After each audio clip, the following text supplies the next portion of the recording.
Plant Talks recebe hoje, aqui no Global Agribusiness Forum, o executivo César Borges, vice-presidente da Caramuru. Caramuru é um dos mais tradicionais grupos agroindustriais brasileiros, um dos maiores esmagadores de soja do Brasil.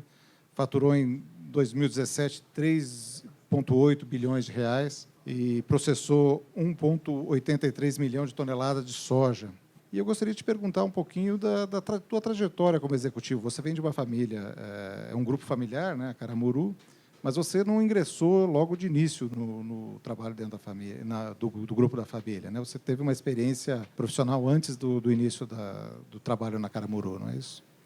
Eu comecei a trabalhar com 13 anos de idade, trabalhar fora, num escritório de contabilidade. Tive a oportunidade de trabalhar primeiro com o irmão mais velho do Álvaro Dias, depois com ele. Trabalhamos lá em Maringá, nesse mesmo escritório. E em 1965, no começo do ano, eu me mudei para São Paulo. A empresa começou em Maringá. Fundada pelo seu pai? Começou em 64, fundada pelo meu pai. Lá em Maringá eu estudei o técnico de contabilidade e depois aqui em São Paulo eu fiz ciências contábeis e atuariais. Posteriormente eu fiz o pós-graduação em administração financeira na Getúlio Vargas. Também fiz as cadeiras do mestrado. Quando eu estava para concluir uma dissertação para fechar todo o mestrado, aí eu entrei, fui convidado pelo meu pai. Meu pai começou a empresa, depois ele se juntou a ele o meu irmão mais novo e posteriormente o meu irmão mais velho. E por último eu entrei na empresa em 74.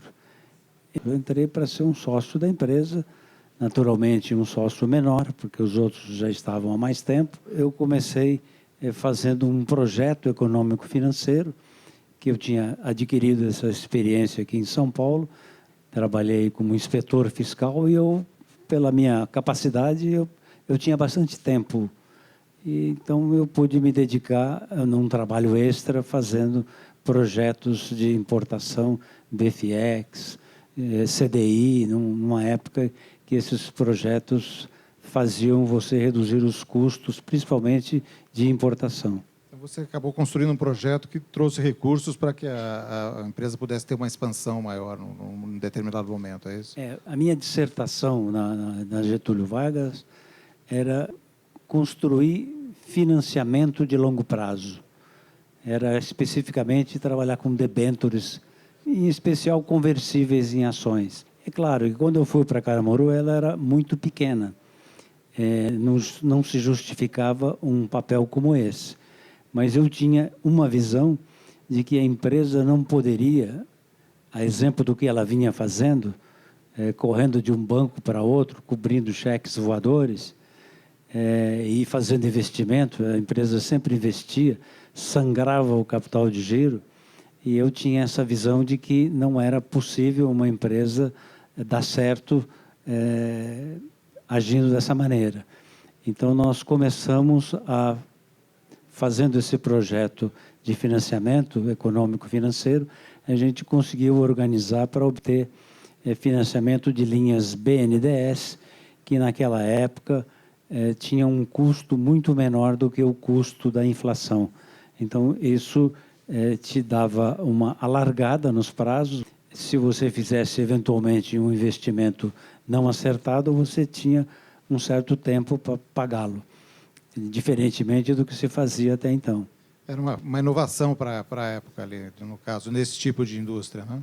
Sim, do ponto de vista da própria empresa, era uma grande inovação, porque ela não enxergava, não sabia como fazer o seu financiamento para as inversões fixas. Todo o ativo imobilizado era financiado sangrando o dinheiro do capital de giro.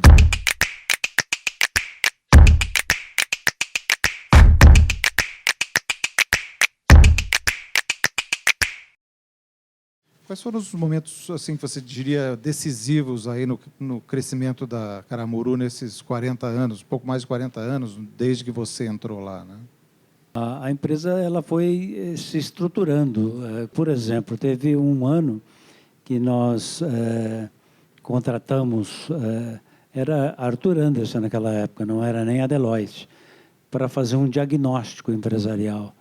Então, isso envolveu muitas pessoas da empresa, após o que a gente enxergou algumas deficiências, olhar para fora, porque a gente olhava muito para dentro, e também a gente começou, a partir do ano seguinte desse diagnóstico, a fazer auditoria. Então, tem muitos anos que a Caramuru é auditada por empresas de grande porte. Isso é um ponto interessante, porque um grupo familiar que já tem uma preocupação antiga com governança, né? Porque hoje se fala muito em governança, mas, sobretudo, grupos familiares nunca deram muita atenção a esse ponto. Vocês há quantos anos fazem esse tipo de trabalho? E como é que vocês hoje ainda organizam a governança entre os irmãos, a terceira geração, no caso, também, né? Eu, particularmente, sempre me preocupei muito com esses temas, e eu me alimentava lendo artigos, etc., e tal. Eu era dos da família o que mais lia informações sobre consultores que falavam de empresa familiar. Relativamente, eu entendo que a Caramuru é uma empresa que, desde há muito tempo, se preocupa com essas, com essa postura na parte de organização. O que é meu, o que é da família, não misturar as coisas. Uma coisa é salário, outra coisa é uma participação de lucro ou gratificação, essas separações dos ativos. Hoje, qual é o nível de participação da terceira geração, no caso, os filhos seus, dos seus irmãos, na empresa? Como é que vocês administram isso? A gente tem uma consultoria antiga que trabalha conosco, e o Jair Moge é a pessoa que tem assessorado a família. E ele, de tempos em tempos, a família se reúne com ele e coloca algumas questões e tem algumas reuniões. Há cerca de 2 anos, vocês iniciaram um processo de busca de um comprador para Caramuru. Por que essa decisão e que destino tomou esse processo? Bom, a gente, de alguma forma, é uma empresa que toma bastante risco e a gente toma muito dinheiro emprestado. E nós imaginamos que um sócio poderia reduzir um pouco o nosso endividamento, de um lado, de outro lado, poderia permitir que a gente fosse mais audacioso nos nossos investimentos. Então, a gente imaginou trazer um parceiro para dentro do nosso negócio, um parceiro capitalista e não um parceiro na gestão. Vocês trabalham numa área que é comoditizada, né? Mas tem uma tradição de agregação de valor nessa cadeia, né? Como é que vocês fizeram isso? Qual foi o resultado desse processo? Bom, nós começamos lá atrás trabalhando com produtos de milho, exclusivamente produtos de milho. E a gente, naquela época inicial, a gente vendia com a marca Caramuru. A gente percebeu, numa certa ocasião, que com essa marca não vendia nada. E apareceu na nossa vida um velhinho chamado Francisco, um homem da área de marcas, e ele nos convenceu, a dura sorte, insistiu, que a gente devesse ter uma marca mais interessante do que a Caramuru. A gente já tinha colocado Inca, nome indígena. Aquilo era um verdadeiro fracasso, não vendia absolutamente nada. E aí ele mesmo acabou encaminhando para que a gente comprasse a marca Sinhá. Quando nós lançamos o nosso produto com a marca Sinhá, foi assim uma grande novidade para a gente. O produto vendeu bastante, vendeu bem. Mas era uma incursão no varejo, né? Vocês trabalham numa área de agroindústria B2B, que a gente fala, né? Mas de alguma maneira o varejo ele traz um valor, ele agrega um valor a um negócio de commodities. Ele fixa uma marca junto ao consumidor. Hoje a gente tem aproximadamente uns 20% do nosso faturamento com a marca Sinhá. E essa é uma marca que já ficou conhecida. Isso permitiu, primeiro com o fubá Sinhá, que foi o primeiro da linha, que a gente saiu do Paraná e a gente foi para Goiás. E nós, como trabalhávamos com milho no Paraná, a localização em Goiás era muito conveniente, porque a gente pôde atingir o mercado, especialmente o mercado de Minas e do Nordeste, pela localização da fábrica. Então, isso foi consolidando a marca Sinhá, e também a nossa atitude junto aos produtores de Goiás, que eles, no início, por incrível que pareça, eles esperavam o milho secar no pé. Eles não guardavam o milho em armazéns. E a Caramuru acabou trazendo os armazéns e mudando essa cultura. E a Caramuru já tinha essa experiência no Paraná, e ela começou a convencer os produtores que eles, colhendo mais cedo, poderiam aproveitar um período, começo de safra ou fim de entre safra, e vender por um preço melhor. Eles poderiam, guardando o produto, claro, nos nossos armazéns, porque isso era muito bom para o nosso negócio, e eles poderiam também esperar a outra safra e vender não no grande volume da colheita. Eles poderiam esperar para vender com mais serenidade. Então, isso deu muito certo. Isso eu considero também uma agregação de valor pela forma de trabalhar. E aí ganhamos tanta credibilidade que pudemos pensar de entrar na área da soja.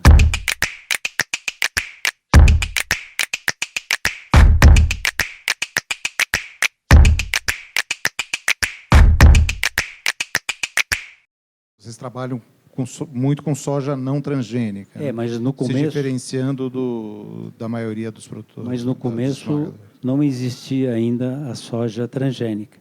Nós entramos na soja que existia, que era a soja tradicional naquela época. E isso a gente fez com facilidade, porque a gente já tinha muitos armazéns. Mas a decisão hoje de trabalhar em grande parte com soja não transgênica provém do quê? Qual é o objetivo disso? Bom, em 96, tivemos uma lei chamada Candir.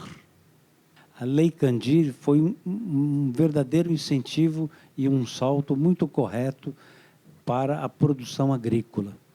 Porém, sempre tem um porém, ela causou um prejuízo enorme para a indústria da soja brasileira.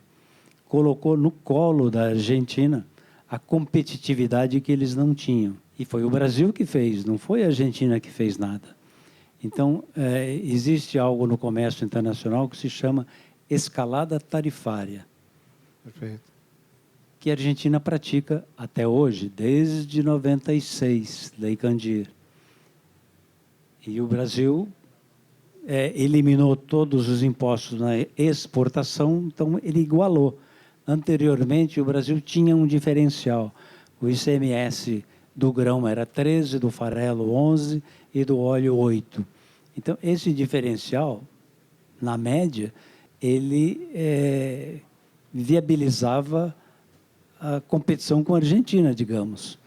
Então, nós ficamos sem esse diferencial. A indústria brasileira ficou sem o diferencial. É melhor exportar o grão do que Aí, o que aconteceu, o que a Caramuru resolveu fazer? Vamos aproveitar e vamos trabalhar com o não transgênico, que nesse meio tempo a Argentina já estava trabalhando com o transgênico, a Europa queria o não transgênico, eles já importavam do Brasil de alguns portos, não pagavam prêmio nenhum, porque eles escolhiam os portos. E o Brasil, no Rio Grande do Sul, ele plantava uma soja contrabandeada, então o Rio Grande do Sul era sempre transgênico. O Paraná, uma parte era e outra não era. Então, o Goiás estava isoladinho lá, em Mato Grosso, e poderiam usar outros portos. O que o europeu fazia? Ele comprava no porto que não tinha transgênico e não pagava prêmio para ninguém. Hoje eles pagam prêmio pelo não transgênico? Hoje eles pagam prêmio porque a produção foi caindo tanto, o setor do não transgênico foi se organizando, os produtores são altamente capacitados e profissionais. Mas acontece que os produtores que hoje trabalham com não transgênicos são principalmente os do Mato Grosso, altamente tecnificados e ganham muito dinheiro quando tem um bom prêmio. E quando tem um bom prêmio, eles correm para plantar, obviamente, aí aumenta a produção, diminui o prêmio, é uma coisa do mercado, isso vai ser sempre assim. O que mudou no perfil do executivo da agroindústria, em função até dessa mudança do perfil do produtor? Hoje existe uma qualificação diferente, até na relação com tecnologia, com processos. Vocês, por exemplo, são contratadores de executivos aí, no caso, né? O que vocês buscam? Qual é o perfil? Bom, a gente tem que ser muito rápido no gatilho, porque o produtor, às vezes, ele conhece mais do que vai acontecer com o dólar do que a gente. Então, ele vende em reais ou ele vende em dólar. Ele tem uma competência assim, muito grande. A gente tem que ter uma boa estrutura de banco, porque se eu vou financiar para o agricultor, eu tenho que saber como que o banco faz para financiar, para não perder dinheiro. Imagino que hoje o controle e a transparência seja muito maior nesse sentido, né? Inclusive de rastreabilidade do que para você Sim. garantir o teu comprador lá na Alemanha, por exemplo, de que essa soja tem uma procedência. E tem esse detalhe da rastreabilidade. A partir do momento que a gente passou a trabalhar com a soja não transgênica, a gente teve que fazer toda uma estruturação diferente. A gente não é igual uma indústria normal. A gente tem que acompanhar a semente, tem que acompanhar o plantio, tem que acompanhar a entrada na fábrica. Aí você entra no armazém, depois sai do armazém, entra na fábrica, sai da fábrica, vem aqui para Pederneiras. Você vai tendo várias fases, vai para o porto. A gente hoje já está na área do porto. Essa foi uma área vital para Caramuru poder se soltar no comércio internacional. Porque enquanto a gente não tinha uma saída praticamente nossa, a gente estava nas mãos dos concorrentes. Eles nos matavam ali. Hoje são 3 terminais portuários próprios, é isso? A gente não tem propriamente terminal próprio. A gente está no Porto de Santos, a gente é sócio hoje da Rumo, já fomos sócios da Ferronorte, e quando a Ferronorte entrou, ela tinha um direito, pela concessão dela, de se instalar no Porto de Santos. E nós, pumba, fomos juntos.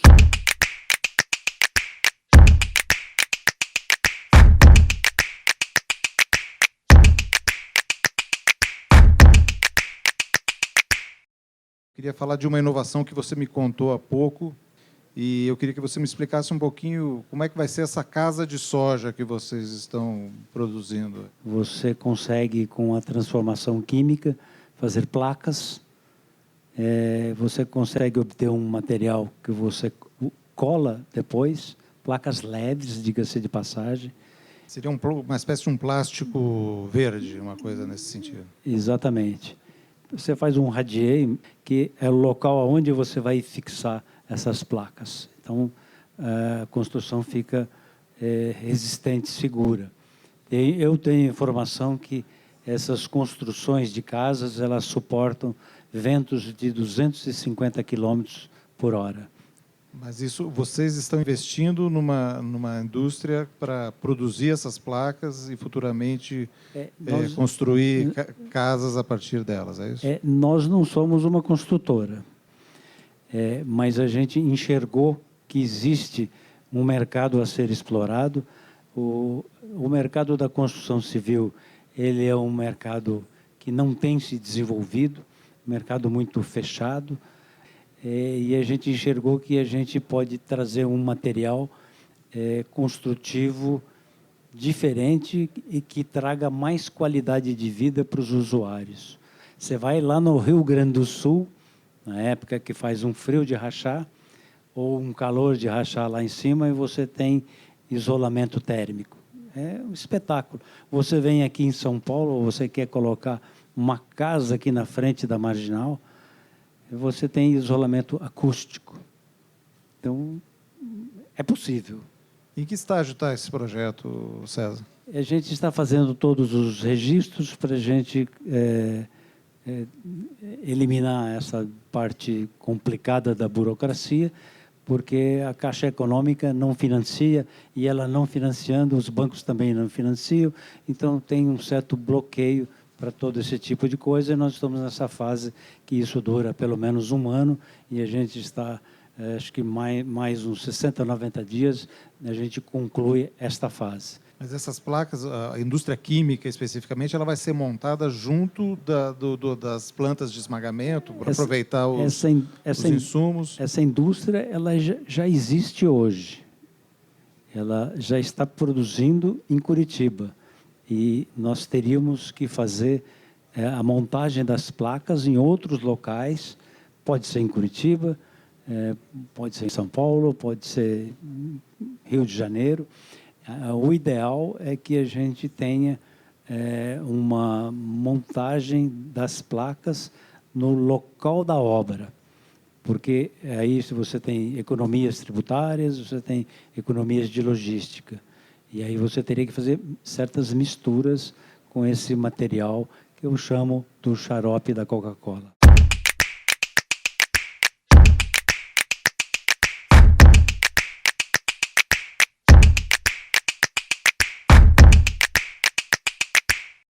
O soja também está sendo usado para produção de combustíveis, isso é notório, biocombustíveis, né?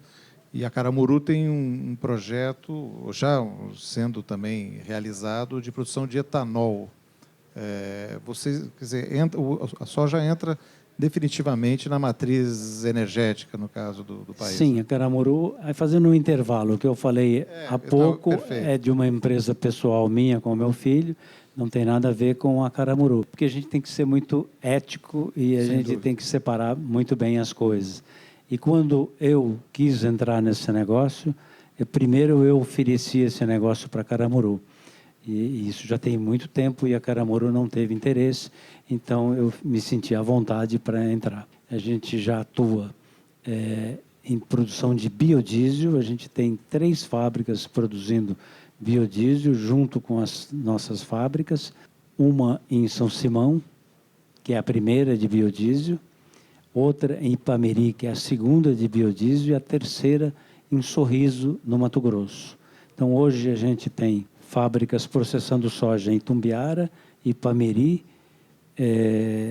São Simão, em Goiás. São 3, e temos Sorriso processando soja, e também temos um produto que é uma inovação, mas não foi o primeiro no Brasil, mas para Caramuru foi uma inovação, que é a proteína concentrada de soja, que é um produto que tem mais de 60% de proteína e é alimento de peixe, especialmente na Noruega. No processo, para a gente produzir essa proteína concentrada, você fazendo algumas modificações, você consegue produzir o etanol de soja. Hoje já existe alguns experimentos, mais uma fábrica produzindo em escala industrial, essa será a primeira. Quando deve começar a operar? Uns 7, 8 meses nós já teremos essa fábrica funcionando e a gente vai ter um etanol que também vai ser usado no nosso processo industrial. A gente hoje já usa etanol de cana. A gente vai praticar a tal da economia circular.